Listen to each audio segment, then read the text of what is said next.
What's the word, YouTube? It's your boy Big Will. I'm back with another episode of Life After Prison. Let's get it started. Why don't we run it from here, huh? Hey, it's first time here, hit that like and subscribe.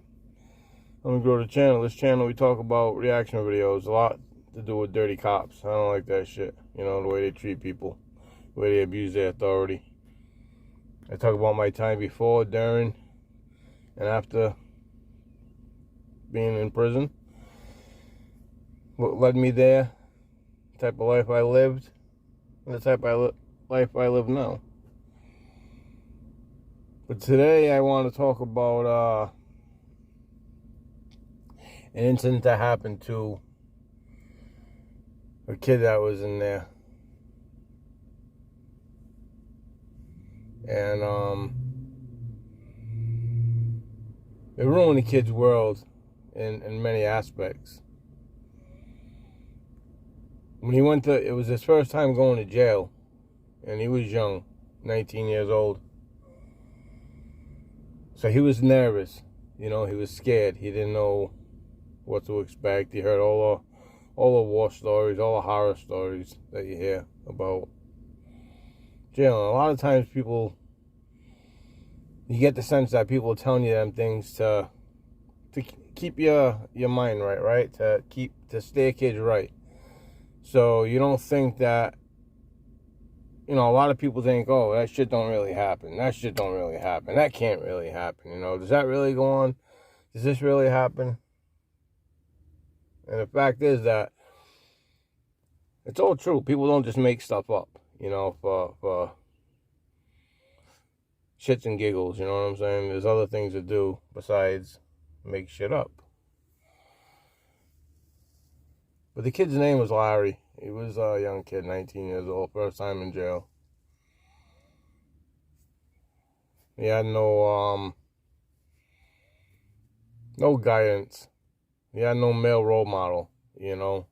His mother had a boyfriend, but it was nothing that he was friendly with, should I say, you know what I mean? It was just a man in his mother's life. You know, it was a dysfunctional family, what the normal would call, right? But who's dysfunctional? You know, are we all dysfunctional at some point? I think we all live a normal life, right? But what's dysfunctional? Maybe me growing up with my father in prison my whole life was dysfunctional. Or maybe the kid next door, whose mother and father was home every day, was dysfunctional because his father was in the house but didn't have a job. Or maybe it's the kid down the street whose father worked a 9 to 5 and the mother's home all day and she's got to drink and take pills because she's not happy. Is that dysfunctional? Who defines what's dysfunctional in life? I guess we all have our own path. But anyways, this kid had no guidance. And when he went to jail, he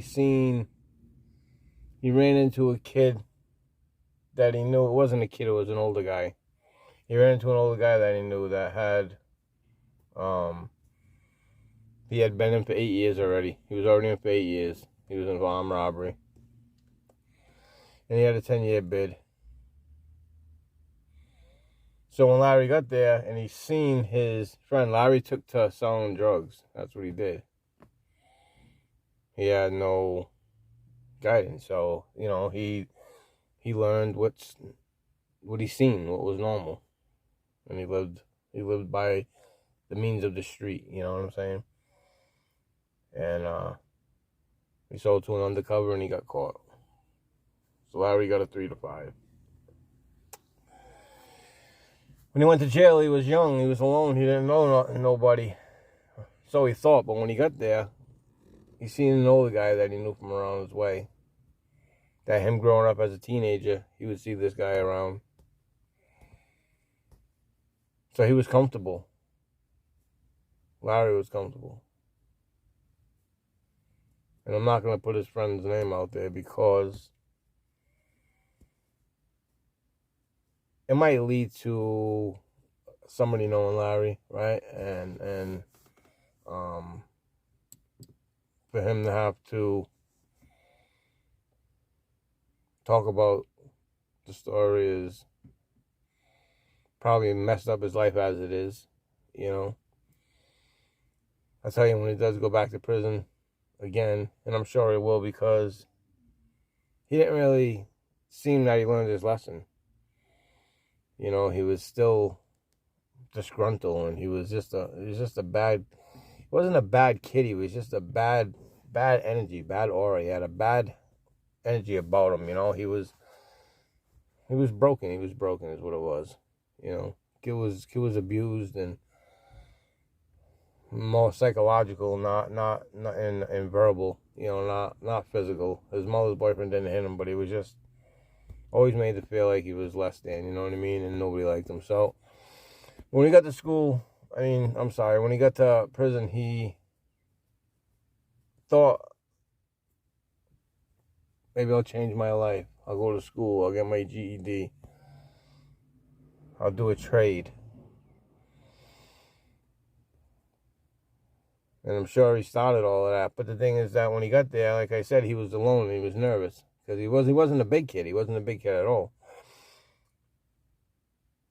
But when he's seeing his homeboy, for better terms of the word, from around his neighborhood, now let's just call him, I don't know, Steve, for the sake of the story. But when he got to prison and he found Steve, he was comfortable. He felt comfortable. Because he knew Steve from around the way, right? And Steve told him, don't worry about it, I got you.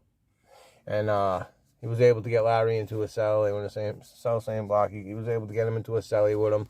And he showed Larry the ropes, you know. He schooled him for the first, 8-9 months. He schooled him on how to move. You know, don't reach over nobody's plate. Respect people. You know, jump in the shower. All the rules that you have to abide by in jail, so you don't get picked on and attacked. So you don't get ostracized, right? Make sure you're clean. Make sure you wash your sheets and wash your clothes. And, you know, don't be standing there with body odor. People don't like that. And, you know, shit like that. You know, if you're in the cell, you got to sell. Listen, make sure you get in a rain box. People don't like that. You know what I'm saying? Not going to just live in my cell and stink it all up and shit, you know? Unless you get two guys that are alike, and then whatever. It's, hey, whatever. It's like living in a bond, you know what I mean? But for the most part, you want your shit clean. You know what I'm saying? And it's crazy because people will live like herders on the street, right? There'll be a total mess and everything's that cluttered, and they get to jail and they go OCD. You can't touch nothing and everything's neat, and it's just a trip. But anyways, 8 months go by, 9 months go by, and it's the holidays. And this is Larry's first Christmas in jail. But Steve tells him, don't worry about it. Hey, we're going to have a good time. One of my boys has got some K2 coming in. We're going to smoke on Larry's there. I never smoked that before, but it is what it is. So they go in and they have a little mix, and after they eat, Steve feeds them, and after they eat, they smoke some K2, and it's holidays, and Larry passes out early. He's high from the K2. Or so we thought.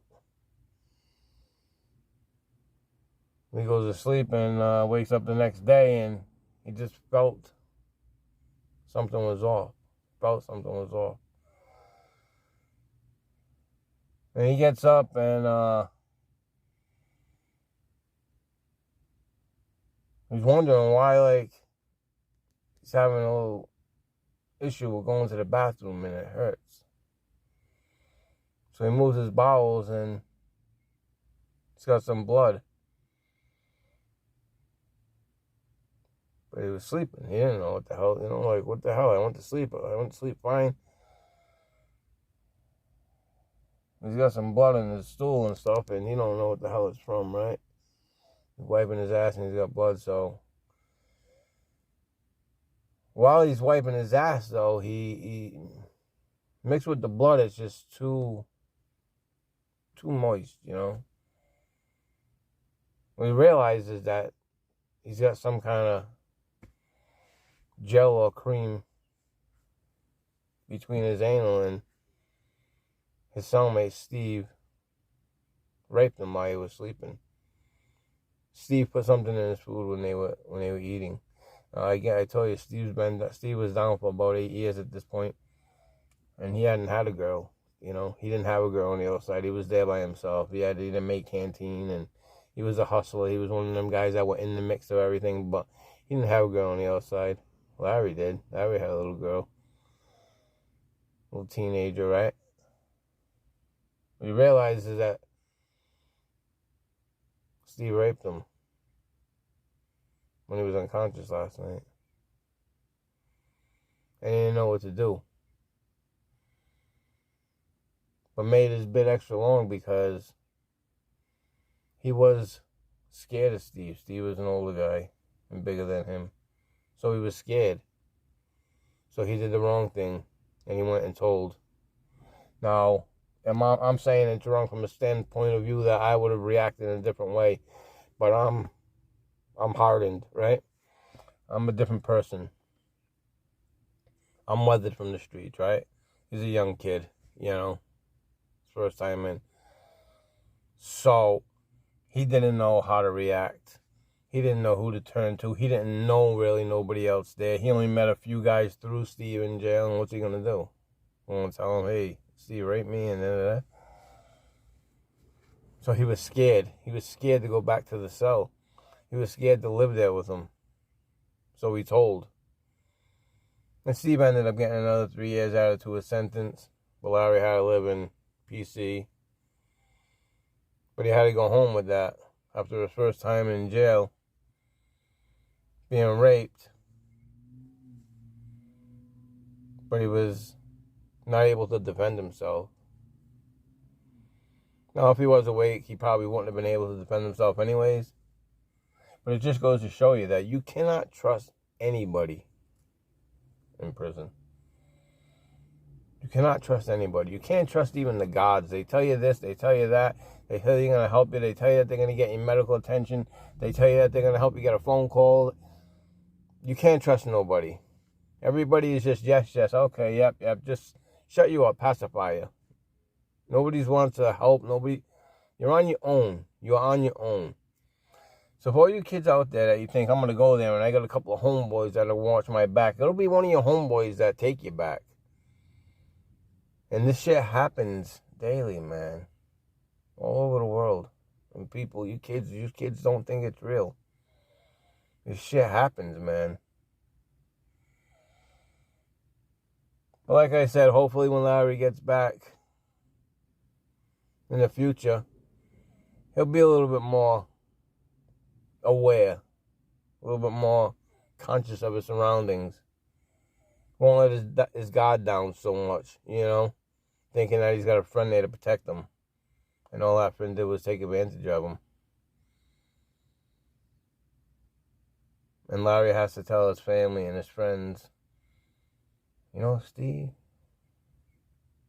he raped me in prison. Because I'm sure he'll see him again on the street someday.